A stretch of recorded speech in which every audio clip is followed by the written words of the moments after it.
banner-bearer of Eonwë, and he and Ilmarë, Varda's consort, are the chiefs of Maia. Eonwë was one of the most skillful with weapons in Arda's territory, though this did not necessarily mean he was the most powerful. Upon the arrival of Eonwë on the continent of Amen, Eonwë rushed from Velima to greet him and summon him to an audience with the mighty one of Arda. When Eonwë decided to answer his request and launch an attack on Morgoth, Eonwë was sent to mid-continent to fight in the Battle of Wrath and lead the elves of the Vanya clan. After Morgoth was defeated in the Battle of Wrath, Eonwë was instrumental in the aftermath. He took the 2 remaining elven precious diamonds and guarded them closely.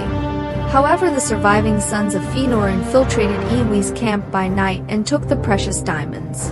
But Eonwë stopped the others from killing Fëanor's sons. Later Eonwë came among the Edenites and taught them many things, and after the defeat of Morgoth, Sauron submitted to Eonwë and swore to renounce all his past evil deeds. Eonwë, however, had no power of pardon over Sauron, and ordered him to return to Amen Chow and receive the judgment of Eonwë. Sauron did not want to be judged by Vila, so after Eonwë's departure, he went into hiding in mid-continent and fell back into evil. At the beginning of the Second Age, Eonwë was sent among the 3 great clans of Edenites loyal to Vila to teach them, and they were given wisdom and strength, as well as a longer lifespan than normal humans. These humans were later known as the Númenóreans. Ilmarë was a female Maia who served as Varda's consort. Records of Ilmarë are found only in the Book of Vélibon, where she is said to be listed as the head of the Maia clan along with Eonwë, the herald of Eonwë and flag-bearer. In Tolkien's earlier work, The Lost Legends, a character named Elinti is thought to be the prototype of Ilmarë. Depicted as the Vera of love, music, and chastity, Elinti lives on the island of Tolaretsia in the company of the elves with 2 other Vera, Salma and Omar, who are the only 3 Vera to have left Valinor. Elinti's residence was located in a quadrangle of elm groves in the Araminori region of the island, with fairy spirits guarding her tower. She was later retconned as the daughter of Eonwë and Varda and sister of Eonwë, and the description of her residence on the island was appropriated for Silmarillion. Tolkien eventually gave up on the idea that Vera could bear children, and thus Elinti transformed from being Varda's daughter to her consort Ilmarë in the later versions.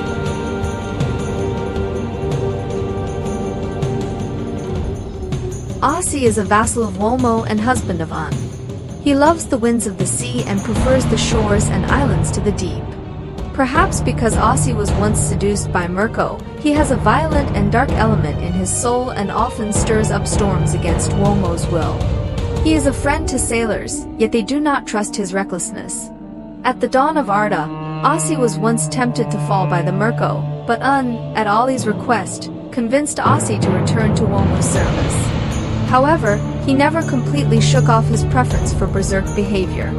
On the elves' great journey to Valinor, the Teleri, the most numerous and the latest to start, were at the end of the migratory procession, having been delayed much of the way, either out of love for the Middle Continent or fear of the road ahead. In the year 1132 of the Twin Tree era, the Noldor and Vanya boarded a floating island towed by Uinne and crossed the Western Sea to Valinor.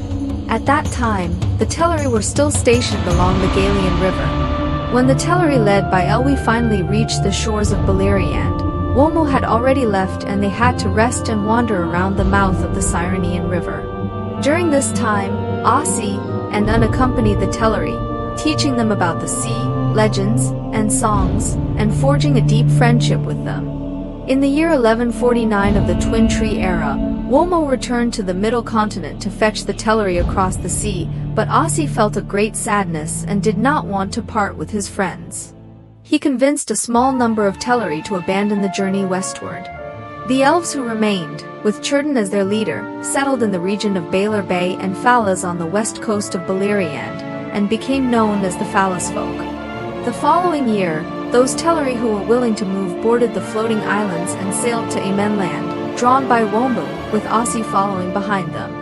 When they reached the Bay of Eldama, Ossë called out to his friend. Recognizing his song, Teleri pleaded with Uinne to end the voyage, which he did, and ordered Ossë to root the floating island at the bottom of the sea. Since then the island has stood forever in the bay, and is known as the Lonely Island, Tollerithia. The Teleri settled on the island, surrounded by the waves they loved. Nevertheless, they longed for the glory and beauty of the blessed land, and were eager to reunite with their kin there. Many of the elves wanted to leave the isle and travel to Vereniar. Ossë was saddened by this, but he obeyed the wishes of Vila and Eonwë, teaching the art of shipbuilding to the Teleri and giving them many swans as a parting gift. In the year 1161 of the Twin Tree era, the Teleri set foot on the land of Velinor in ships drawn by swans, sailing through the windless seas between the Lone Islands and Amen Chow. They were so enamored of Ossë's gift that the ships they built were styled after swans, and the port city that was founded was named Akko Takiti, Swan Harbor. The Teleri who eventually arrived in the land of the blessed were called the people of the sea, the Falmari. Ossë often visited the Nevrast region and the Talas Mountains in the western part of the Middle Continent, together with Eonwë. For this reason, many Sindarin elves settled there. In the year 1495 of the Twin Tree era, Noldo, who wanted to return to the Middle Continent, traveled to Akko Takiti and borrowed a white ship from Teleri with the intention of crossing the sea, a request that the latter refused. During the dispute, the first clan killing broke out. Both sides suffered heavy casualties, and in the end, the well-equipped Nodo was superior. With his clan slaughtered and his white ship taken, Eonwë called out to Ossë. However, Ossë did not respond as Vila did not wish to stop the Noldor exodus by force. After Vila pronounced judgment on the Noldor, Ossë was charged with guarding the shores of Beleriand, ensuring that no sailing ships could reach Velinor. The waters to the west become treacherous and dangerous, with huge waves breaking all ships sailing from the Middle Continent and sweeping their crews to the bottom. Only one sailor, Vormi, survived out of the will of Eonwë. After the Battle of Wrath, Vera decided to reward the Edenites for their bravery in the battle at Beleriand by granting them a brand new home. In the sea between Mid-Continent and Amen, Ossë lifted Alanna, the star guide, from the waves. After decorating the island, Vila gave it to the people of Eden, who founded the powerful kingdom of Numenor on the beautiful and fertile island. Uinne is a Maia who serves Eonwë, the wife of Ossë, and is known as the Queen of the Seas. Uinne loved and protected all the creatures of the sea and brought calm currents. At the beginning of Arda, Ossë was once tempted to fall by Merkur. However, Uinne answered Ollie's request and she convinced Ossë to return to Eonwë's service. The Teleri elves, led by Eonwë, loved Unn, as she and Ossë had accompanied them at the mouth of the Cyrene River and befriended them. Unn wept for the sailors of Teleri after the brutal murder of her kin in Akko Takiti, and she rolled a huge wave that engulfed many ships, including Noldo on board.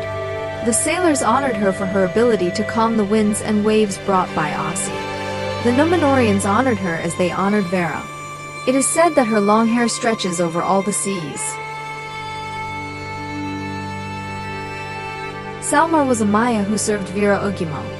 He followed Eonwë into Arda and made for Eonwë the horn Ullumuri out of white shells, the melody of which is unforgettable to those who hear it and who can no longer shake off their longing for the sea.